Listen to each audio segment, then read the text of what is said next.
ওঠো ওঠো ওঠো রোজাদার, সেহরির হলো সময়, খোলো খোলো দ্বার। বাতাস ডাকে তোমায়, ডেকে যায় তারকারা, আসমানে আছে যত আলোকিত ফেরেশতারা। ওঠো ওঠো ওঠো রোজাদার, সেহরির হলো সময়, খোলো খোলো দ্বার। আসসালামু আলাইকুম ওয়া রাহমাতুল্লাহি ওয়া বারাকাতুহু। আলহামদুলিল্লাহি রাব্বিল আলামিন ওয়াসসালাতু ওয়াসসালামু আলা রাসূলিহিল আমিন ওয়া আলিহি ওয়া সাহবিহি আজমাইন। দেশ ও বিদেশ থেকে এনটিভির পর্দায় যারা দেখছেন, এইচএবি স্টিল নিবেদিত বরকতময় sehri powered by Shahjalal Islami bank limited, co sponsor Islami bank Bangladesh limited এবং আল আরাফা ইসলামী ব্যাংক লিমিটেড। প্রিয় দর্শক, অনুষ্ঠানের শুরুতেই আমি এইচএম এনামুল হক আপনাদেরকে জানাচ্ছি প্রাণ ঢালা অভিনন্দন এবং শুভেচ্ছা। দর্শক, আমরা অনুষ্ঠান শুরু করব, প্রথমেই শুনব কোরআনুল কারীম থেকে তেলাওয়াত। সেহরির হলো সময়, খোলো খোলো দ্বার। আউযু বিল্লাহি মিনাশ শাইতানির রাজীম। বিসমিল্লাহির রাহমানির রাহিম। فإذا نزل بساحتهم فساء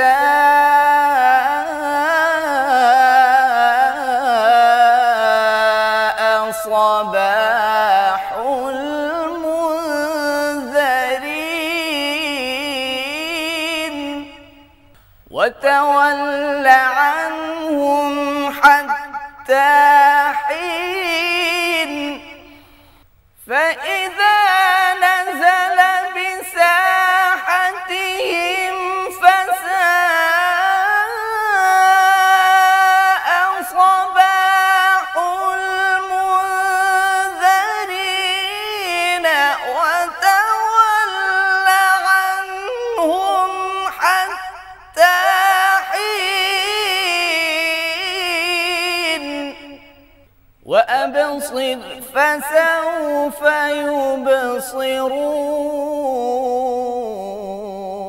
يبصرون. سبحان ربك رب العزة عما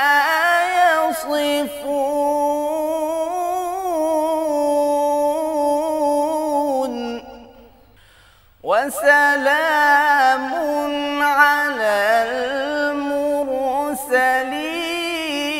المرسلين. سبحان ربك رب العزة عما يصفون وسلام على المرسلين والحمد لله رب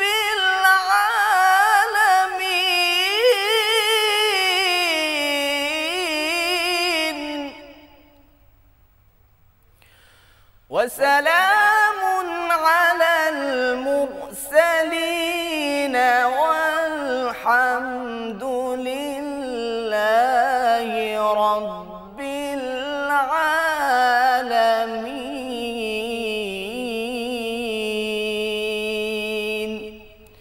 صدق الله العظيم.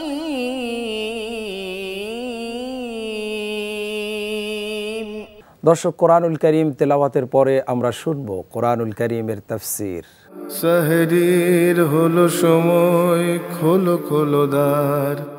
আসসালামু আলাইকুম ওয়া রাহমাতুল্লাহি ওয়া বারাকাতুহু। আলহামদুলিল্লাহি রাব্বিল আলামিন ওয়াসসালাতু ওয়াসসালামু আলা সাইয়্যিদিল মুরসালিন নবিয়িনা মুহাম্মদ ওয়া আলা আলিহি ওয়া সাহবিহি আজমাইন ওয়া বাদ। দেশ এবং বিদেশ থেকে আমাদের ধারাবাহিক তাফসীর অনুষ্ঠান যারা শুনছেন, প্রিয় ভাই বোনদেরকে অসংখ্য ধন্যবাদ এবং মুবারকবাদ জানিয়ে আজকের ধারাবাহিক তাফসীর অনুষ্ঠান শুরু করছি। প্রিয় দ্বীনী ভাই এবং বোনেরা, আজকের তাফসীর অনুষ্ঠানের আলোচ্য বিষয় হচ্ছে মহাগ্রন্থ পবিত্র কোরআনুল কারীমের 23তম পারার কী সব বিষয় নিয়ে আল্লাহ সুবহানাহু ওয়া তাআলা আলোচনা করেছেন। আমরা যদি কোরআনুল কারীমের দিকে তাকাই তাহলে আমরা দেখব কোরআনুল কারীমের 23তম পারাটি একটি গুরুত্বপূর্ণ পারা। এই পারাটিতে অন্তত 4টি সূরা আল্লাহ সুবহানাহু ওয়া তাআলা এই পারায় বর্ণনা করেছেন, যেমন সূরাতু ইয়াসিন, সূরাতু সাফাত, সূরাতু সদ, সূরাতু জুমার। এই সূরাগুলি দিয়ে আল্লাহ সুবহানাহু ওয়া তাআলা এমন সুন্দর করে সাজিয়েছেন। প্রথমে যে সূরাটা হচ্ছে সূরাতু ইয়াসিন, যেই সূরাতু ইয়াসিন সম্পর্কে রাসূল করিম সাল্লাল্লাহু আলাইহি ওয়াসাল্লাম বলেছেন যে এটা হচ্ছে কলবুল কোরআন, কোরআনুল কারীমের হার্ট, কোরআনুল কারীমের হৃদয় হচ্ছে সূরাতু ইয়াসিন। এমনকি নবী করিম সাল্লাল্লাহু আলাইহি সাল্লাম বলেছেন যে ব্যক্তি একবার সূরা ইয়াসিন তেলাওয়াত করবে আল্লাহ সুবহানাহু ওয়া তাআলা ওই ব্যক্তির নামায় আমলে অন্তত কমপক্ষে 10 খতম কোরআনুল কারীম করার সওয়াব আল্লাহ পাক তাকে দান করবেন। সুবহানাল্লাহ। আমরা বুঝতে পেরেছি এই সূরাতু ইয়াসিন এর মাঝামাঝি দিয়ে দ্বিতীয় রুকুর শেষ পর্যায়ে গিয়ে এই সূরা 23 পারাটি শুরু হয়েছে, যেখান থেকে আল্লাহ সুবহানাহু ওয়া তাআলা বললেন ওয়া মা লিয়া লা আ'বুদুল্লাযী ফাতারানি ওয়া ইলাইহি তুরজাউন। যেমন যেই ঘটনাটি দিয়ে আল্লাহ সুবহানাহু ওয়া তাআলা 23 পারা শুরু করলেন, এটা হচ্ছে একজন কাঠ মিস্ত্রি হযরত ঈসা আলাইহিস সালাতু ওয়াস সালামের জমানায়, ঈসা আলাইহিস সালাম তিনি বসবাস করতেন ফিলিস্তিনে। সেখান থেকে হযরত ঈসা আলাইহিস সালাম ওনার পক্ষ থেকে 2 জন রাসূল পাঠিয়ে দিলেন যে তোমরা 2 জন রাসূল চলে যাও তৎকালীন অ্যান্টাকিয়া শহর, সেটা ছিল সিরিয়ার অধীনে, বর্তমানে এটা পড়ে গেছে তুরস্কের অধীনে, অবশ্য যদিও সীমান্ত এলাকায়। তোমরা সেখানে 2 জন চলে যাও, চলে গিয়ে সেই এলাকাবাসীকে কালেমা তৈয়বার দাওয়াত দাও, লা ইলাহা ইল্লাল্লাহ দাওয়াত দাও। এই 2 জন রাসূল তাই করলেন। সেই শহরে ঢুকবেন, অ্যান্টাকিয়া শহরে ঢুকবেন, ঢুকতেই দেখে যে একজন গরিব মানুষ, অসহায় মানুষ, কাঠ মিস্ত্রি, কাঠ কেটে খায়, কাঠ দিয়ে ফার্নিচার তৈরি করে, সে এখানে তার কাজ করছে। তো এই 2 জন পয়গম্বর তাকে সামনে পেলেন, তাকে ইসলামের দাওয়াত দিলেন। এখানে অনেক লম্বা একটি ঘটনা আছে, লম্বা ঘটনায় ওই দিকে আলোকপাত করা যাবে না, ঘটনা সার সংক্ষেপে আমরা উল্লেখ করছি। সে কালিমা গ্রহণ করলো, কালিমা গ্রহণ করার পর আল্লাহ পাক তাকে রোগ থেকে মুক্তি দান করলেন।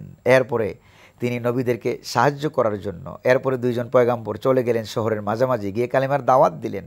এবং 2 জন নবী যাওয়ার সময় ওই কাঠমিস্ত্রিকে বললেন, যদি তোমার কাছে এমন কোনো খবর আসে যে ওই এলাকারবাসীর লোকেরা, স্থানীয় লোকেরা আমাদের সাথে খারাপ ব্যবহার করছে, তাহলে কিন্তু তুমি আমাদেরকে সাহায্য করার জন্য দৌড়ে চলে আসবে। তখন ওই 2 জন পয়গম্বর চলে গেলেন ওই এলাকায়, গিয়ে কালিমার দাওয়াত দিতে লাগলেন। ওই এলাকাবাসী, ওই এলাকার হর্তাকর্তা যারা ছিল, তারা নবীদের সাথে খারাপ আচরণ করলো। এই খবর চলে গেল ওই কাঠমিস্ত্রির কাছে। ওই কাঠমিস্ত্রি জীবন বাজি রেখে দৌড়িয়ে চলে এলেন। ওয়াজা আমিন আকসাল মাদিনাতি রাজুলুন ইয়াসআ ক্বালা ইয়া কওমি ইত্তাবিউল মুরসালিন। দৌড়িয়ে এসে বললেন, ও আমার জাতির লোকেরা, তোমরা কেন নবীদের অনুসরণ করছো না? নবীদের অনুসরণ করো, পয়গম্বরদের অনুসরণ করো। ইত্তাবিউ মান লা ইয়াসআলুকুম আজরা ওয়া হুম মুহতাদুন। ওই সমস্ত পয়গম্বরদের অনুসরণ কেন করবে না যারা তাদের দাওয়াতের বিনিময়ে তোমাদের কাছে কোনো প্রতিদান চায় না, দুনিয়ার কোনো প্রতিদান তারা তোমাদের কাছে চায় না, এই জন্য এই নবীদের অনুসরণ কেনই করবে না? তৃতীয় দফায় কাঠমিস্ত্রি দাওয়াত দিলেন। কি বললেন? যে ওয়া মা লিয়া লা আ'বুদুল্লাযী ফাতারানি ওয়া ইলাইহি তুরজাউন। যে কি হলো আমার, আমি কেন ওই রবের গোলামি করব না, ওই রবের ইবাদত করব না যিনি আমাকে সৃষ্টি করলেন। তার কথাগুলো আল্লাহ পাকের কাছে এত ভালো লেগেছে যে আল্লাহ পাক তার কথাগুলো নিয়ে কোরআনুল কারীমের আয়াত বানিয়ে নাজিল করেছেন। তাহলে তার জীবনীতে অনেক বড় শিক্ষণীয় রয়েছে, অনেক বড় ঘটনা রয়েছে। এমনকি আল্লাহ সুবহানাহু ওয়া তাআলা এই কাঠমিস্ত্রির ঘটনাটাকে আল্লাহ সুবহানাহু ওয়া তাআলা কোরআনুল কারীমের সর্বশ্রেষ্ঠ সূরাতু ইয়াসিনের ভিতরে আল্লাহ পাক স্থান করে দিয়েছেন। এটা কত বড় একটি কথা যে আমাদের অবশ্যই উচিত যে এই ঘটনা পড়ে এটা শিক্ষা এবং তার বাস্তবতা আমাদের অবশ্যই উপলব্ধি করা নিজের জীবনে। এবং এই কাঠমিস্ত্রি অবশেষে এই কাঠমিস্ত্রি সে নিজের ইমানের ঘোষণা দিল, ইমানকে গোপন রাখে নাই। যখন তার দাওয়াতও তার এলাকাবাসী মানে নাই, সে নিজের দাওয়াতকে, নিজের ইমানকে সে আর গোপন রাখে নাই, তখন সে ঘোষণা করে বলল, ইন্নী আমানতু বিরব্বিকুম ফাসমাউন। আমার জাতির লোকেরা, তোমরা শুনে রাখো, আমি ওই তোমাদের রবের প্রতি ঈমান এনেছি, আমি একজন ঈমানদার। এই কথা বলতে দেরি হলো, তাফসীরের ভিতরে আসছে তার এলাকাবাসীর লোকেরা চতুর্দিক থেকে তাকে কেউ হাত থাপ্পড় মারতে লাগলো, কেউ পা দিয়ে আঘাত করতে লাগলো, কেউ লাঠি দিয়ে আঘাত করতে লাগলো। আঘাতে লোকটি দাঁড়ানো থেকে বসে গেল, বসা থেকে শুয়ে গেল, এমনকি তার মেরুদণ্ড পর্যন্ত বেরিয়ে গেল। এরপরে আল্লাহ সুবহানাহু ওয়া তাআলা হযরত জিবরাইল আলাইহিস সালামকে পাঠালেন, জিবরাইল, 7 আকাশের 7টি দরজা খুলে দাও। খোলা দেওয়া হলো 7টি দরজা, জান্নাতের দরজা খুলে দাও। আমার সেই কাঠমিস্ত্রি হাবিব নাজ্জার, তার চেহারাটা ওই জান্নাতের দিকে ফিরিয়ে দাও, তার চোখের পাওয়ার আমি বাড়িয়ে দিলাম, আমার জান্নাত দেখতে দেখতে সে যেন আমার কাছে চলে আসতে পারে, শাহাদত বরণ করতে পারে। সুবহানাল্লাহ, সুবহানাল্লাহ। তাহলে এই ঘটনা থেকে আমরা শিক্ষণীয় ঘটনাটা এটা পেলাম। হ্যাঁ, এই 23 নম্বর পারার শুরুতেই আমরা এই জিনিসটা আজকে পেয়ে গেলাম যে আল্লাহ সুবহানাহু ওয়া তাআলা ইমানদার ব্যক্তিকে মৃত্যুর সময় আল্লাহ পাক তাকে জান্নাত দেখিয়ে দেন। সুবহানাল্লাহ। আমাদের ওইরকম আমল করা উচিত, ওইরকম ইমান নিয়ে আমাদের আল্লাহ সুবহানাহু ওয়া তাআলার সাথে সাক্ষাৎ করা উচিত, প্রিয় দিনী ভাই এবং বোনেরা। তারপরে হাদিস তাফসিরের ভিতরে এসেছে, হাদিসেও এসেছে যে ব্যক্তি কুফরি অবস্থায় কাফের হয়ে যে ব্যক্তি ইন্তেকাল করবে, মারা যাবে, আল্লাহ পাক তাকে মৃত্যুর সময় তাকে জাহান্নাম দেখিয়ে দেন। নাউযুবিল্লাহি মিন যালিক। আমরা আল্লাহ সুবহানাহু ওয়া তাআলার কাছে দোয়া করব, আজকের ঘটনা থেকে এটা শিক্ষা গ্রহণ করব যে আল্লাহ পাক যাতে করে আমাদেরকে মৃত্যুর সময় আমাদেরকে জান্নাত দেখতে দেখতে যাতে করে আমরা আল্লাহ সুবহানাহু ওয়া তাআলার দরবারে সাক্ষাৎ করতে পারি, আল্লাহ তাআলার কাছে একসাথে মোলাকাত করতে পারি। আল্লাহ যেন আমাদেরকে তৌফিক দান করুন, আমিন। প্রিয় দিনী ভাই এবং বোনেরা, এরপরে আল্লাহ সুবহানাহু ওয়া তাআলা যে সূরাটি আলোচনা করেছেন এটা হচ্ছে সূরাতুস সাফাত। সূরাতুস সাফাত অর্থ হচ্ছে কাতারে কাতারে লাইনে লাইনে যারা দাঁড়িয়ে থাকে ফেরেশতাদের শানে আল্লাহ সুবহানাহু ওয়া তাআলা এই সূরাটি নাজিল করলেন, সূরাতুস সাফাত। এই সূরাতুস সাফাতের ভিতরে আল্লাহ সুবহানাহু ওয়া তাআলা কত ঘটনা, যে প্রথমেই আল্লাহ সুবহানাহু ওয়া তাআলা ফেরেশতাদের নামে শপথ করলেন, ফেরেশতাদের নামে কসম করলেন। এরপরে আল্লাহ সুবহানাহু ওয়া তাআলা বললেন এই পৃথিবীর চাকচিক্য, পৃথিবীর সৌন্দর্য আল্লাহ সুবহানাহু ওয়া তাআলা এত সুন্দর করে তৈরি করেছেন। আল্লাহ সুবহানাহু ওয়া তাআলা বললেন ইন্না যায়্যান্নাস সামাআদ দুনিয়া বিজিনাতিনিল কাওয়াকিব, যে অবশ্যই আমি এই পৃথিবীর আকাশখানিকে তারকা প্রদীপ দিয়া সাজাইয়া রেখেছি মনের মতো, দেখো তোমরা তাকাইয়া। সুবহানাল্লাহ। তাহলে তারকা প্রদীপের কাজ কি? বড় বড় বিজ্ঞানীরা, জ্যোতির্বিজ্ঞানীরা, মহাকাশ বিজ্ঞানীরা যেই তথ্য আমাদেরকে দিতে পারে নাই সেই তথ্য আল্লাহ পাক কোরআনুল কারিমে দিয়ে রেখেছেন, যে পৃথিবীর প্রথম আকাশেই শুধু তারকার ব্যবস্থা রয়েছে, সোলার সিস্টেম রয়েছে, গ্রহ নক্ষত্র সৌররাজি এগুলি শুধু পৃথিবীর আকাশেই রয়েছে। পৃথিবীর আকাশকে আল্লাহ সুবহানাহু ওয়া তাআলা সাজিয়েছেন আমাদের জন্য, মানুষদের জন্য তারকা প্রদীপ দিয়ে সাজিয়েছেন। হ্যাঁ, রাতের বেলা আকাশের দিকে যখন তাকাবেন দেখবেন তারকা আর তারকা, অসংখ্য অগণিত তারকা দিয়ে আল্লাহ পাক আমাদেরকে রাত্রি কাটাবার জন্য ড্রিম লাইটের মতো আল্লাহ পাক ব্যবস্থা করে দিলেন। সুবহানাল্লাহ। নাম্বার 2, আল্লাহ সুবহানাহু ওয়া তাআলা বললেন যে এই তারকারাজিগুলো আমি কেন দিয়েছি জানো? এই তারকারাজিগুলোর প্রথম কাজ হচ্ছে পৃথিবীর সৌন্দর্য, মানবতার জন্য মনোরঞ্জনমূলক দৃশ্য আল্লাহ পাক তৈরি করলেন, 1। নাম্বার 2 হচ্ছে আল্লাহ সুবহানাহু ওয়া তাআলা তিনি এই তারকারাজিগুলি কেন দিলেন? ওয়া আলামাতি ওয়া বিন নাজমি হুম ইয়াহতাদুন, যাতে করে নাবিকেরা পথ চলাবার জন্য রাতের বেলায় পথ চলবে কেমনে, মরুভূমিতে মরুচারীরা রাতের বেলায় পথ চলবে কিভাবে, নাবিকেরা সাগরে মহাসাগরে রাতের বেলায় পথ চলবে কিভাবে, আল্লাহ সুবহানাহু ওয়া তাআলা বললেন যে তারা রাতের বেলায় আকাশের তারকাগুলো দেখে দেখে তারা পথ নির্ণয় করে কোন দিক থেকে যাবে, এটা আল্লাহ সুবহানাহু ওয়া তাআলা করে দিলেন। এটা হলো তারকারাজির দ্বিতীয় পয়েন্ট। এরপরে তারকারাজির যে তৃতীয় কাজ আল্লাহ সুবহানাহু ওয়া তাআলা বলে দিলেন। কিভাবে বললেন? আল্লাহ সুবহানাহু ওয়া তাআলা বললেন ওয়াজআলনাহা রুজুমাল লিশায়াতিন। তারকারাজির তৃতীয় কাজ হলো যাতে করে জিন শয়তানেরা, আগের যুগে একটা সিস্টেম ছিল যে জিন শয়তানেরা আকাশের একবারে উপরিভাগে আরও উপরিভাগে আরও উপরিভাগে ফেরেশতাদের সীমানা থেকে কাছাকাছি গিয়ে ফেরেশতাদের কথোপকথন থেকে তারা চুরি করত, সেখান থেকে এনে দুনিয়াতে জাদুঘর জ্যোতিষীদের কাছে এটা শেয়ার করতো, কিছু সত্য কিছু মিথ্যা কিছু বৃদ্ধি করে সংযোজন বিয়োজন করে বলতো, আর এগুলি দিয়ে জাদুঘররা জ্যোতিষীরা গণকেরা এগুলি দিয়ে টাকা পয়সা কামাই করতো। আচ্ছা, তো এই জন্য আল্লাহ সুবহানাহু ওয়া তাআলা বললেন ওয়াজআলনাহা রুজুমাল লিশায়াতিন। আল্লাহ সুবহানাহু ওয়া তাআলা তারকারাজির মধ্যে কিছু কিছু তারকা আছে, এগুলি দিয়ে তারকাগুলি দিয়ে ঢিল নিক্ষেপ করে আল্লাহ পাক জিন শয়তানদেরকে নিচে নামিয়ে দেন, জিন শয়তানদেরকে যাতে করে সীমা অতিক্রম করে উপরে যেতে না পারে আল্লাহ সুবহানাহু ওয়া তাআলা এই ব্যবস্থাটা তিনি করে দেন। এই তারকারাজির 3টি জিনিসের কথা এবং তারকারাজির কথা আল্লাহ সুবহানাহু ওয়া তাআলা সূরাতুস সাফাতে তিনি আলোচনা করেছেন। এরপরে এক পর্যায়ে আল্লাহ সুবহানাহু ওয়া তাআলা সূরাতুস সাফাতের ভিতরে হযরত ইব্রাহিম আলাইহিস সালামের ঘটনা তিনি আলোচনা করেছেন। ফাবাশশারনাহু বিগুলামিন হালিম। হযরত ইব্রাহিম আলাইহিস সালাম 80 বছর বয়সের পরে আল্লাহ সুবহানাহু ওয়া তাআলা তাকে একটা ছেলে সন্তান দান করেছিলেন। এই ছেলের নাম হল হযরত ইসমাঈল আলাইহিস সালাতু ওয়াস সালাম। ফালাম্মা বালাগা মাআহুস সাইয়া ক্বালা ইয়া বুনাইয়া ইন্নী আরা ফিল মানামি আন্নী আযবাহুকা ফানজুর মাযা তারা। হে আমার প্রিয় বৎস কলিজার টুকরা সন্তান, আমি স্বপ্নের ভিতরে দেখতেছি আমি তোমাকে জবাহ করতেছি। এখন এই হযরত ইসমাঈল আলাইহিস সালাম তিনিও রাজি হয়ে গেলেন, আল্লাহর জন্য কুরবানি হয়ে যাবেন। ইব্রাহিম আলাইহিস সালাম তিনিও তার কলিজার টুকরা একমাত্র সন্তানকে, তখনও ওনার দ্বিতীয় সন্তান জন্মগ্রহণ করেন নাই, কলিজার টুকরা একমাত্র সন্তান হযরত ইসমাঈল আলাইহিস সালামকে কুরবানি করার জন্য রেডি হয়ে গেলেন। তারপরে এই পিতা তার ছেলেকে কুরবানি করার জন্য ছুরি যখন হাতে নিলেন, আল্লাহ সুবহানাহু ওয়া তাআলা তিনি কোনো হুকুম নাজিল করেন নাই। পাশে হযরত জিবরাইল আলাইহিস সালাম দাঁড়িয়ে আছে, এত টেনশন করতেছিলেন হযরত জিবরাইল আলাইহিস সালাম। আহারে, একজন পয়গাম্বর যাকে আল্লাহ সুবহানাহু ওয়া তাআলা হযরত ইব্রাহিম আলাইহিস সালামকে গোটা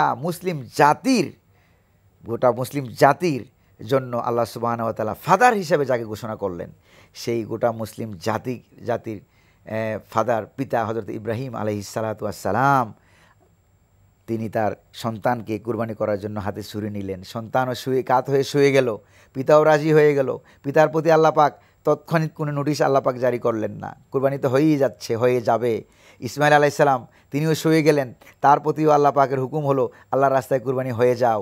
হযরতে জিবরাইল আলাইহিস সালাম টেনশন ফিল করেছেন, কারো প্রতি কোনো নোটিশ নাই, আল্লাহ পাক ডাইরেক্ট ছুরির প্রতি নোটিশ জারি করে দিলেন, ওদের কাজ ওরা করবে, তুমি কিন্তু কাটবা না। সুবহানাল্লাহ। তা আমরা প্রত্যেকটা কাজে কর্মে আল্লাহ পাকের প্রতি উপর যাতে নির্ভর করতে পারি, তাওয়াক্কুল করতে পারি, বিশ্বাস করে নিজের জীবনকে পরিচালনা করতে পারি, আল্লাহ সুবহানাহু ওয়া তাআলা তৌফিক দান করুন। পবিত্র কোরআনুল কারীমের 23তম পারার এই শিক্ষা অনুযায়ী আল্লাহ পাক আমাদের জীবনকে গঠন করার তৌফিক দান করুন। আমিন। ওয়া আখিরু দাওয়ানা আনিল হামদুলিল্লাহি রাব্বিল আলামিন। ওয়াসসালামু আলাইকুম ওয়া রাহমাতুল্লাহি ওয়া বারাকাতুহু। দর্শক, কোরআনুল কারীমের তাফসীর শুনলাম। এ পর্যায়ে রয়েছে আপনাদের জন্য একটি ইসলামী গান। সেহরির হলো সময়, খোলো খোলো দ্বার।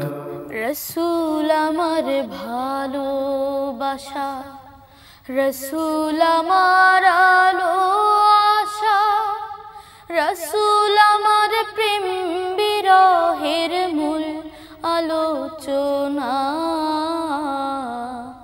রসুল আমার কাজে কর্মে অনুপ্রেরণা, রসুল আমার ভালোবাসা।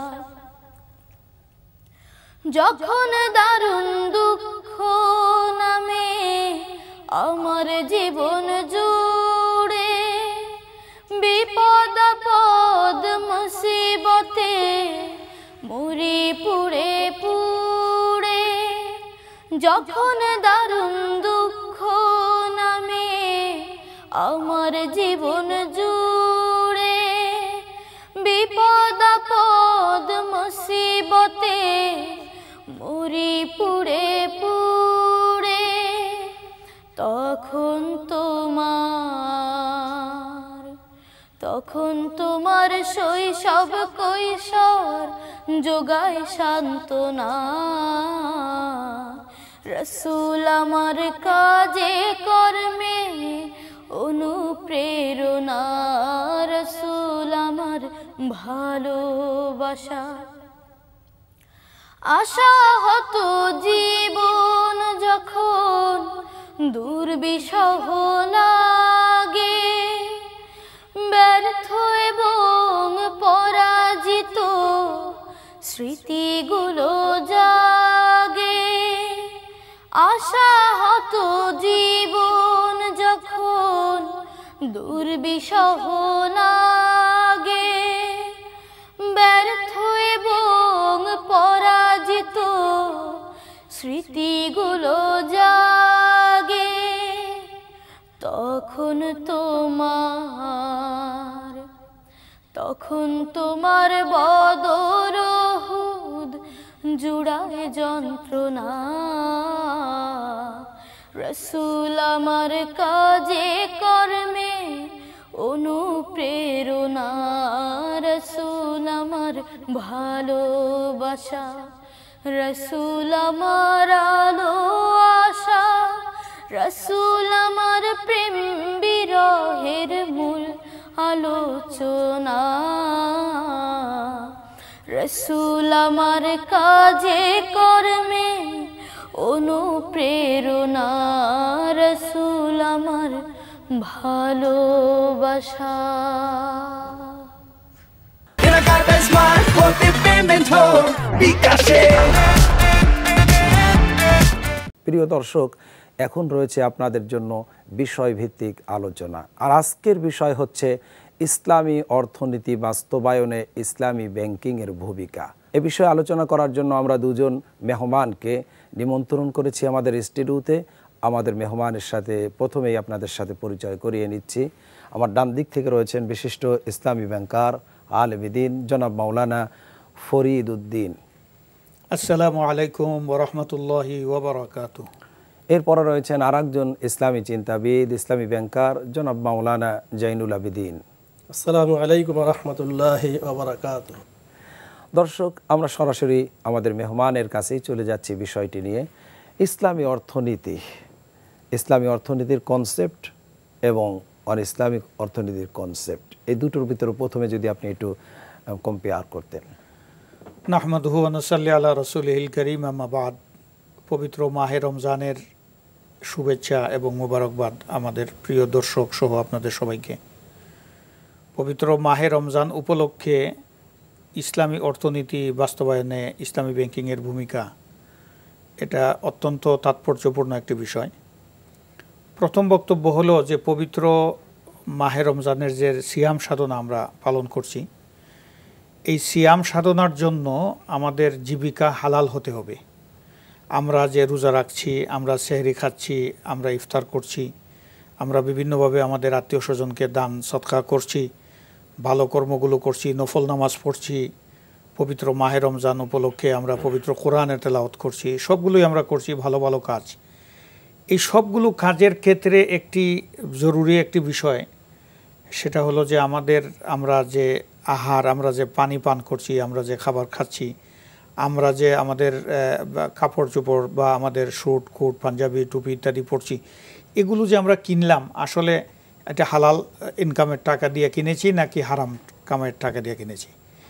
আপনি শুনলে অবাক হবেন, কিছু কিছু লোক আমাদের দেশে আছেন যারা বলেন যে আমি যে টাকা কামাচ্ছি, এই হজে যাওয়ার জন্য যখন তার মনে একটা আগ্রহ জাগলো, তখন তিনি বলতেছেন আমার বাবার দেয়া এক খণ্ড জমি আছে, ওইটা বিক্রি করে যে টাকা হবে ওই টাকা দিয়ে আমি হজে যাব। তার মানে তিনি নিজে অনুমান করছেন যে তার ইনকাম যেগুলো হচ্ছে সেটা প্রপারলি সেটাকে হালালভাবে ট্রিট করা, মানে তার টাকা থাকতেও সে ওই জমি বিক্রি করে টাকা যাচ্ছেন, এরকম আমাদের কাছে বিভিন্নভাবে বিভিন্ন আলোচনা আসছে। তো যে কথা বলতেছিলাম যে এই পবিত্র মাহে রমজানের এই যে সময়ে, আমরা অন্য সময় আমরা যেভাবেই চলাফেরা করি, অন্তত পবিত্র মাহে রমজানে যেভাবে নাকি আল্লাহ তাআলা বলেছেন যে রোজা তোমাদের উপরে ফরজ করা হয়েছে কেন, যেন তোমরা মুত্তাকি হতে পারো। তো এই তাকওয়া অর্জন করার গুণের আমাদের সমৃদ্ধি আসার জন্য আমরা অন্তত এই পবিত্র মাহে রমজানে আমরা আমাদের হালাল জীবিকাটাকে নিরবচ্ছিন্নভাবে এটা আর্ন করার চেষ্টা করি। হারাম অংশ যদি অন্য সময় কোনো সময় আমাদের কোনো ভুলে ইচ্ছায় অনিচ্ছায় এসেও থাকে, পবিত্র মাহে রমজানের জন্য আমরা সতর্কতা অবলম্বন করি। তো যেটা থেকে যেন তওবা করি, যে তওবা করি, যেটা বলছিলাম যে হালাল জীবিকা, এটা হালাল জীবিকা এটা অর্জন হবে কিভাবে? এটা হলো ইসলামী অর্থনীতি আপনার দেশে যদি বাস্তবায়ন না হয়, তাহলে আপনি হালাল জীবিকার যে পথগুলো আছে সেই পথগুলো সাধারণ মানুষের জন্য প্রশস্ত থাকবে না। ইসলামী অর্থনীতি যদি হয়, ইসলামী অর্থনীতি দুটি বিষয়ের উপরে নির্ভর করে। একটা হলো জাকাত ভিত্তিক অর্থনীতি হতে হবে। জাকাতের মাধ্যমে মানুষ কিন্তু সমৃদ্ধ হয়, জাকাতের মাধ্যমে মানুষ কিন্তু নিঃস্ব হয় না। যেমন একজনের 100 কোটি টাকার একটা সম্পদ আছে, এই সম্পদের তিনি যদি জাকাত দেন, তাহলে এখানে 100 কোটি টাকায় কত আসে? 2.5 কোটি টাকা, 40 ভাগের 1 ভাগ তো জাকাত দিতে হবে না, 2.5 কোটি টাকা জাকাত আসে 100 কোটি টাকায়। এই 2.5 কোটি টাকা জাকাত যারা পাবে, এই তার মনে করেন একটা কাপড় তৈরির কারখানা আছে অথবা জুতা তৈরির একটা কারখানা আছে, তো তিনি যদি ওই 2.5 কোটি টাকা 100 কোটি টাকার মধ্যে জাকাত দেন, ওই জাকাতের টাকাটা পাবে কারা? যারা দরিদ্র নিঃস্ব গরিব মানুষ। এই জাকাতের টাকাটা পাওয়ার কারণে তাদের পারচেজ পাওয়ারটা বাড়ে, ক্রয় ক্ষমতা বাড়ে। যখন নাকি তাদের ক্রয় ক্ষমতা বাড়লো, তো তার একজোড়া স্যান্ডেল নাই, রিক্সা চালায়, গাড়ি চালায়, স্যান্ডেলটা ছিঁড়ে গেছে, তার যখন ক্রয় ক্ষমতা আসলো তখন সে একজোড়া স্যান্ডেল কিনলো। এই স্যান্ডেল উৎপাদন করছেন আপনি, 100 কোটি টাকার মালিক যিনি, তো আপনার রিকোয়ারমেন্ট দেখা দিবে আপনাকে 1000 স্যান্ডেল উৎপাদন করতে হবে। আপনার এই উৎপাদন হবে, এই দিকে গরিব মানুষের কাছে আসবে, তাদের পারচেজ পাওয়ার বাড়বে, একটা চেইন তৈরি হইল কিন্তু জাকাতের মাধ্যমে, ঘূর্ণায়মান অবস্থায়। আর তাতে উপকৃত হচ্ছেন আপনি জাকাত দেওয়ার কারণে। জাকাত যিনি নিচ্ছেন তাকে তো আপনি ফরজ হিসেবে আদায় করছেন, আপনার বেনিফিট হইল এটা। এই কারণে বলা হচ্ছে যে ইসলামী অর্থনীতির পথকে সম্প্রসারিত করতে হবে, করতে হইলে আপনার জাকাতের এখানে বড় একটা ভূমিকা থাকে। জি, দ্বিতীয় পয়েন্টটি আপনার কাছ থেকে শুনবো। আমরা যাচ্ছি মাওলানা জয়নুল আবেদিন সাহেবের কাছে, যে ইসলামী অর্থনীতি এবং কনভেনশনাল যে অর্থনীতি এবং ইসলামী অর্থনীতির ক্ষেত্রে ইসলামী ব্যাংকিংয়ের যে বাস্তবায়ন, এটা যে অপরিহার্য। অর্থনীতি মেনটেন করে ব্যাংক, ব্যাংক ছাড়া মানুষের ব্যবসা বাণিজ্য সব কিছু মূলেই হচ্ছে ব্যাংক। তো এই জন্য ইসলামী অর্থনীতি বাস্তবায়নের ক্ষেত্রে তিনি বলেছেন জাকাতের কথা, কিন্তু আমাদের সাবজেক্ট অনুযায়ী ইসলামী অর্থনীতি, ইসলামী ব্যাংকিংয়ের যে ভূমিকাটা, এটা যদি আপনি দর্শকদের জন্য বলতেন। জি, আলহামদুলিল্লাহ, সালাতু ওয়াসসালামু আলা রাসূলিল্লাহ। অত্যন্ত মোবারক সময় আমাদের এবং খুবই মানে সঙ্গতিপূর্ণ রিলেটেড ইস্যু নিয়ে আলোচনা। তা আমি যদি একটু পিছনের দিকে তাকাই তাহলে বলতে হবে যে একজন মানুষ, একটা সন্তান এ দুনিয়াতে ভূমিষ্ঠ হওয়ার পরই তার প্রথমেই যে রিকোয়ারমেন্টসটা দাঁড়ায়, তার যে প্রয়োজন সেটা হলো অর্থ। সে খাবে, সে মানে বসবাস করবে, সে লেখাপড়া করবে, চিকিৎসা করবে, অর্থাৎ প্রত্যেকটা এভরিথিং, সকল কাজের সাথে অর্থনীতিটা অঙ্গাঙ্গিভাবে জড়িত। সুতরাং অর্থনীতির কথা যদি বলতে হয় তাহলে আল্লাহ সুবহানাহু ওয়া তাআলা ইসলামকে মৌলিক যে চারটা জিনিস, খাওয়া, পড়া, চিকিৎসা, বাসস্থান, এটা পূরণ করে অর্থনীতি। কাজেই আল্লাহ সুবহানাহু ওয়া তাআলা আমাদেরকে সৃষ্টি করে তিনি এই সমস্ত বিষয়গুলোর সমাধানের জন্য একটা সুন্দর পদ্ধতি দিয়ে দিয়েছেন, যেটাকে আমরা ইসলামিক অর্থনীতি বলি, যেটা ইসলামের মূল বেসিকই হচ্ছে কোরআন এবং সুন্নাহর মাধ্যমে পরিচালিত একটা অর্থনৈতিক ব্যবস্থা। তো সুতরাং এই কল্যাণকর পৃথিবীতে যত কাজ হয়ে আসছে, একেবারে পৃথিবীর শুরু থেকে যদি আমরা বলি, এগুলি সবই কিন্তু ইসলামিক অর্থনীতির মাধ্যমেই সম্ভব হয়েছে। ইসলামী অর্থনীতি ছাড়া, ইসলামের আইডিওলজি ছাড়া, ইসলামের দিক নির্দেশনা ছাড়া, ইসলামের অর্থনীতির যে গাইডলাইন, এইটা ছাড়া এই পৃথিবীর একজন ব্যক্তির, একটা দেশের, পৃথিবীর কোনো কল্যাণ হতে পারে না। আপনি দেখবেন, বিবেচনা করে দেখবেন যে একটা প্রতিষ্ঠান ভালো করেছে, নিশ্চয়ই এর পিছনে ইসলামিক অর্থনীতির যে মেকানিজমগুলি সেগুলি কাজ করেছে। এবার আমরা আসি যে আসলে ব্যাংকিংয়ের সাথে ইসলামিক ব্যাংকিংয়ের ক্ষেত্রে ইসলামিক অর্থনীতির প্রতিষ্ঠায় যে ভূমিকা, আধুনিক যে অর্থনৈতিক ব্যবস্থা, এটার একটা ব্যাংকিং ব্যবস্থার মাধ্যমে একটা বড় অংশ পরিচালিত হয়ে থাকে, নিয়ন্ত্রিত হয়ে থাকে। তো সুতরাং ইসলামী ব্যাংকিংয়ের আজকের অবস্থাটা যদি বলতে হয়, সারা দুনিয়াব্যাপী যাবতীয় লেনদেন, অর্থনৈতিক কর্মকাণ্ড, ট্রেডিং বলেন, আপনি ফরেন এক্সচেঞ্জ বিজনেস বলেন, সব কিছু কিন্তু ব্যাংকিংয়ের মাধ্যমে হচ্ছে। এক্ষেত্রে ইনসাফপূর্ণ ব্যাংকিং ব্যবস্থা বা অর্থনৈতিক ব্যবস্থা যদি আপনাকে প্রতিষ্ঠা করতে হয়, তাহলে ইসলামিক ব্যাংকিংয়ের কোনো বিকল্প নেই। কারণ ইসলামী ব্যাংকিং আপনার লাভ লোকসানের একটা দিক, অংশীদারিত্বের ভিত্তিতে ব্যবসা করে, ট্রেডিংয়ের মাধ্যমে ব্যবসা করে, এরকমের ইসলামিক যে পদ্ধতিগুলো আছে, যেটা একজন মানুষ প্রতারিত হবে না, একজন মানুষ ঠকবে না, একজন মানুষ একেবারে হঠাৎ করে ধনী হয়ে যাবে, এরও কোনো স্কোপ কিন্তু এইখানে নেই। কাজেই একটা মানে আপনার বৈষম্যহীন, একটা শোষণমুক্ত অর্থনৈতিক ব্যবস্থা প্রতিষ্ঠা করতে হলে, সমাজ প্রতিষ্ঠা করতে হলে আপনাকে ইসলামিক ব্যাংকিংয়ের যে এখন ব্যবস্থাটা চলছে সারা দুনিয়াব্যাপী, আপনি আশ্চর্য হবেন যে আসলে এখন প্রায় 80টির দেশে ইসলামিক ব্যাংকিং ব্যবস্থা চলছে। 800 ইসলামিক ব্যাংকিং বা ইসলামিক অর্থনৈতিক ব্যবস্থার মাধ্যমে আজকে দুনিয়াব্যাপী কিন্তু সেবা দিচ্ছে।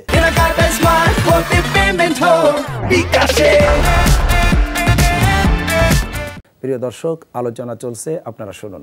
আপনি যে কথাটি বলছিলেন যে ইসলামী ব্যাংকিংয়ের বিকল্প নাই এবং এস্টাবলিশ যে ইসলামী ব্যাংক সারা বিশ্বব্যাপী, আমাদের বাংলাদেশেও তাই, এবং ইসলামী ব্যাংকিংয়ের মাধ্যমেই সম্ভব মানুষের অর্থের গ্যারান্টি। এই বিষয়টি আরেকটু যদি আপনি আলোকপাত করেন। যে এটা যদি ইনসাফপূর্ণ একটা সমাজ প্রতিষ্ঠা করতে হয়, তাহলে ইসলামিক ব্যাংকিংয়ের যে পদ্ধতিগুলি, এই পদ্ধতিগুলি যদি আমরা প্রতিষ্ঠা করতে পারি।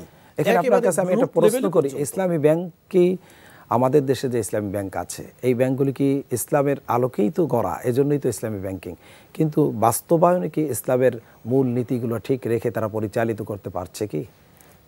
এটা ইসলামিক ব্যাংকিংয়ের যে পদ্ধতিগুলো আছে, যে সিস্টেমগুলো আছে, বিশেষ করে আপনাকে যদি বলতে হয় ইসলামিক ব্যাংকগুলো মূলত দুইটা কাজ করে।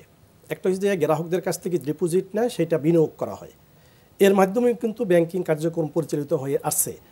সুতরাং এক্ষেত্রে মুদারাবা পদ্ধতিতে যেমন আমরা ডিপোজিট গ্রহণ করি, মুদারাবা পদ্ধতিতে শেয়ারিং মেকানিজমে আবার বিনিয়োগ করারও স্কোপ আছে। আবার বেচা কিনা যেটা ট্রেডিং পদ্ধতি, সেই পদ্ধতিতে ব্যাংকিং ব্যবস্থা চলে আসছে। কাজেই এখানে মানে যেমন ইসলামী ব্যাংকিংয়ের বাইরে যে কনভেনশনাল ব্যাংকগুলি আছে, সেখানে যেমন তারা টাকাকেই পণ্য মনে করে, ইসলামী ব্যাংকগুলো তা না। ইসলামী ব্যাংকগুলা যে অ্যাকচুয়ালি যে প্রোডাক্ট যেটা মানুষের নিড বেসড, মানুষের জন্য দরকার, মানুষ ব্যবহার করে, সেই পণ্যের সাথে ইসলামী ব্যাংকিংয়ের সম্পর্কটা, যার কারণে উৎপাদন বেড়ে যায়, ভোক্তা বেড়ে যায়, এবার বাজারের ভিতরে মানে মূল্য স্থিতিশীলতা থাকে, একটা ভারসাম্যপূর্ণ সমাজ প্রতিষ্ঠা হয়, যার কারণে ইসলামী ব্যাংকিং একটা অপরিহার্য দাবি একটা সমাজের জন্য। আল্লাহ সুবহানাহু ওয়া তাআলা ইসলামী অর্থনীতি এবং ইসলামী ব্যাংকিং উভয়ের মাধ্যমে একটি সুন্দর বৈষম্যহীন একটি সমাজ প্রতিষ্ঠা হওয়া সম্ভব। আপনার কাছে আসবো, আপনি প্রথমে পয়েন্ট আউট করেছিলেন যে ইসলামী অর্থনীতি প্রথম শর্ত হচ্ছে জাকাত ভিত্তিক। এরপর ইসলামী অর্থনীতির ক্ষেত্রে, ইসলামী ব্যাংকিং একটা তো বললেন, ইসলামী অর্থনীতির ক্ষেত্রে আমরা কি কি অ্যাপ্লাই করতে পারি, যেটা ব্যক্তি জীবনে, পারিবারিক জীবনে এবং ব্যবসায়িক জীবনে, যেহেতু ব্যবসার মাধ্যমে ব্যাংক লেনদেন করে বেশিরভাগই, মানুষের টাকাগুলি জামানত রাখে, এই সর্বক্ষেত্রে ইসলামকে কিভাবে অ্যাপ্লাই করা যাবে? ধন্যবাদ আপনাকে। আমি যে বিষয়টা আপনি বললেন যে অর্থনীতি, আমার আগের আলোচক বলছিলেন যে মানুষের অর্থনীতির প্রয়োজনীয়তা একেবারে জন্ম থেকে মৃত্যু পর্যন্ত অর্থের প্রয়োজন হয়। তো সেই অর্থ উপার্জন, এটা একটা বড় একটা ইস্যু যে আপনি অর্থটা উপার্জন করবেন কোত্থেকে। অর্থ উপার্জনের জন্য আপনাকে আকেল, বালেগ ইত্যাদি হতে হবে, আপনার জ্ঞান শক্তি থাকতে হবে। তো সেখানে বিভিন্ন মেকানিজম আছে অর্থ আহরণ করার। সেই অর্থ আহরণ করার একটা হলো যে আপনি ব্যবসা করতে পারেন, আরেকটা হলো কোনো জায়গায় আপনি চাকরি বাকরি করতে পারেন, আরেক জায়গায় আছে যে আপনি এখন, যেমন আমাদের এখন ই কমার্স চালু হয়েছে, ই কমার্সের মাধ্যমে আপনি আপনার জীবিকা অর্জন করার ব্যবস্থা করতে পারেন। এই সর্বক্ষেত্রেই আল্লাহ তাআলার একটা বিধান, যে সে বিধানটা হইল ওয়া আহাল্লাল্লাহুল বায়আ ওয়া হাররামার রিবা। আল্লাহ তাআলা ব্যবসাকে হালাল করেছেন এবং সুদকে হারাম করেছেন। ব্যবসার কথা তো শুনলাম আমরা আমাদের আলোচকের কাছ থেকে, যে ব্যবসার বিভিন্ন মেকানিজম, বিভিন্ন ধরনের পদ্ধতি ইসলামী ব্যাংক চালু করেছে। রিবা যেটা, সুদ যেটা, সেই সুদকে পরিহার করার জন্য ওখানে আরেকটা ইস্যু আছে। এই সুদের সাথে আপনার আরেকটা ইস্যু আছে যে ঘুষ পরিহার করতে হবে। এইটার সাথে আরও অন্যান্য যে সমস্ত অন্যায়ভাবে আমাদের এই অর্থ আহরণের পথ, সেই পথ থেকে নিজেকে মুক্ত করতে হবে। কারণ আল্লাহ রাব্বুল আলামিন আমাদের জন্য যে বিধানগুলো দিয়েছেন পবিত্র কোরআনুল কারিমে এবং পবিত্র হাদিস শরীফে, আমাদের মহানবী হযরত মুহাম্মদুর রাসূলুল্লাহ সাল্লাল্লাহু আলাইহি সাল্লাম আমাদের জন্য জীবন ধারণের যে সমস্ত ব্যবস্থার কথা বলেছেন, সেই ব্যবস্থায় আমাদেরকে এই অনিয়ম এবং অবৈধ এবং অনুচিত যে সমস্ত পথ এবং পন্থা আছে, ইসলামী অর্থনীতি বাস্তবায়নের ক্ষেত্রে প্রথমত আমাদেরকে এগুলো পরিহার করতে হবে। 2 নম্বর অর্থ ব্যবস্থা হলো, ইসলামী অর্থনীতি বাস্তবায়নের জন্য কোনো ব্যক্তির এককভাবে ইসলামী অর্থনীতি বাস্তবায়ন করা সম্ভব না, রাষ্ট্রীয় সহযোগিতা এবং প্রয়োজন হবে। ইসলামী ব্যাংকিংয়ের কথা আমরা শুনতেছিলাম, ইসলামী ব্যাংকিংটা আসলে 1976-এ মনে হয় সেনেগালের রাজধানী ঢাকারে একটা ওআইসি পররাষ্ট্রমন্ত্রীদের সম্মেলনে একটা ইসলামী ব্যাংকিংয়ের সংজ্ঞা নির্ধারণ করা হয়েছে। সেটাই পৃথিবীব্যাপী এখন সবচেয়ে বহুল প্রচলিত, যেখানে বলা হয়েছে যে ইসলামী bank is a financial institution whose statutes, rule and procedures expressly state its the commitment to the principle of Islamic Sharia. ইসলামী শরিয়া যে সমস্ত খাতের থেকে ডিপোজিট নেওয়াকে বৈধ মনে করে সেগুলো নেবে, যে সমস্ত খাতে বিনিয়োগ করাকে বৈধ মনে করে সেখানে বিনিয়োগ করবে।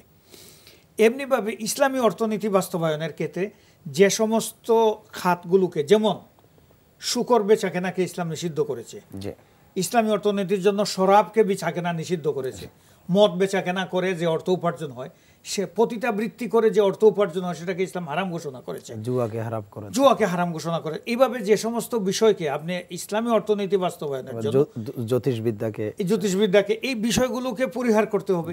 এতিমের মাল, আত্মীয় স্বজন যারা শক্তিশালী আছে ভাগনা ভাগ্নের সম্পত্তি হ্যাঁ, আত্মসাৎ ওয়া করে আতুল ভাতিজা ইয়াতীমা হাক্কাহু, আল্লাহ রাব্বুল আলামিন ঘোষণা করেন যে তোমরা তোমাদের এতিমদের হক আদায় করো। আপনাকে যদি কখনো ধরেন এতিমের মালের তদারক করা হয়, আপনি সেই তদারকি পরিমাণ আপনি কিছু সম্পদ তাদের বুক করবেন, কিন্তু তারা যখন বয়স্ক হবে, তারা যখন আকেল হবে, বালেগ হবে, তখন তাদের সম্পদ তাদের কাছে পৌঁছায় দিতে হবে। আপনার জমিনের পাশে আরেকজনের জমিন আপনি কুদাল দিয়া এটা কাটার সময় আপনি কিছু জায়গা ভিতরে ঢুকাইয়া দিলেন, হাঁটার পথ রাখলেন না, আপনি বরং বলবেন যে আমার ওই ভাইয়ের জমিটার মধ্যে থেকে সে কিছু নেও, আমি বরং কিছু জায়গা ছেড়ে দেই আমার হাঁটার রাস্তার জন্য, ইত্যাদি। এই সমস্ত বিষয় তো মানুষের হকের অন্তর্ভুক্ত। এগুলো বিবেচনায় রাখতে হবে। ইসলামী অর্থনীতি বাস্তবায়নের জন্য ব্যক্তি, সমাজ, রাষ্ট্র প্রত্যেকেই স্ব অবস্থান থেকে আমাদের ভূমিকা পালন করতে হবে। আপনাদের দুজনকে অসংখ্য ধন্যবাদ সুন্দর আলোচনা উপহার দেওয়ার জন্য। এতক্ষণ পর্যন্ত আপনারা দেখছেন এইচএম স্টিল নিবেদিত বরকতময় sehri, powered by Shahjalal Islami bank limited, co sponsor Islami bank Bangladesh limited এবং আল আরাফা ইসলামী ব্যাংক লিমিটেডের সৌজন্যে। দর্শক, আমরা আগামী পর্ব দেখার আমন্ত্রণ জানিয়ে বিদায় নিচ্ছি। তবে আমরা বিদায় নেব একটি ইসলামী গান শুনতে শুনতে। আসসালামু আলাইকুম রহমতুল্লাহি ওয়া বারাকাতুহু। তোমার সৃষ্টি যদি হয় এত সুন্দর, না জানি তাহলে তুমি কত সুন্দর, কত সুন্দর। সেই কথা ভেবে ভেবে, সেই কথা ভেবে ভেবে কেটে যায় লগ্ন, ভরে যায় তৃষিত এ অন্তর, না জানি তাহলে তুমি কত সুন্দর। যে পাখি পালিয়ে গেল সুদূরে, যে নদী হারিয়ে গেল তেপান্তরে, যে পাখি পালিয়ে গেল সুদূরে, যে নদী হারিয়ে গেল তেপান্তরে, সেই পাখি সেই নদী যদি এত সুন্দর, না জানি তাহলে তুমি কত সুন্দর, কত সুন্দর। যে তারা ছড়ায় হাসি আকাশে, যে ফুল সুরভি ঢালে বাতাসে, যে তারা ছড়ায় হাসি আকাশে, যে ফুল সুরভি ঢালে বাতাসে, সেই তারা সেই ফুল যদি এত সুন্দর, না জানি তাহলে তুমি কত সুন্দর, কত সুন্দর, কত সুন্দর, কত সুন্দর। যে মানুষ মানুষের বেদনায় কেঁদেছিল আজীবন মদিনায়, যে মানুষ মানুষের বেদনায় কেঁদেছিল আজীবন মদিনায়, সেই মানুষ যদি হয় এত সুন্দর, না জানি তাহলে তুমি কত সুন্দর, কত সুন্দর। তোমার সৃষ্টি যদি হয় এত সুন্দর, না জানি তাহলে তুমি কত সুন্দর, কত সুন্দর।